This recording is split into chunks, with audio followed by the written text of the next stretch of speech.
If you're looking for job opportunities in technology, check out these helpful job board sites for tech jobs. The first tech job board is WellFound.com. Now you can still find this at Angel.co. This is the AngelList Talent Network, and this is a site that's focused on startups and tech jobs. The next one is Hired.com, and this is a site that seeks to match job seekers with employers based on their skills and experience. The next one is Dice.com, and it's one of the largest technology job boards, and it focuses on posting jobs in IT and engineering. The next one is HireTechLadies.com. This is an online community for women in technology and posts all types of jobs, including product management, sales, marketing, as well as software development and engineering positions. Now, most organizations that invest in posting their jobs out on these niche tech job board sites are also still posting their jobs out onto the main job boards. So you'll always want to check on Indeed, Glassdoor, and LinkedIn. Finally, I recommend checking out the career sites of the companies that you're interested in working in. And if they offer a talent community or a talent network,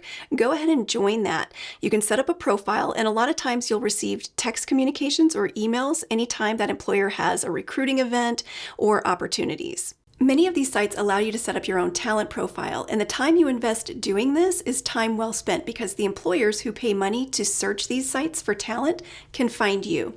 I'm Sharon Smith. Be sure and subscribe to my channel for more technical tutorials and helpful tips that will help you get your work done quicker and easier. Be sure and visit my website, SharonSmithHR.com. Thank you so much for watching, and I'll see you next time.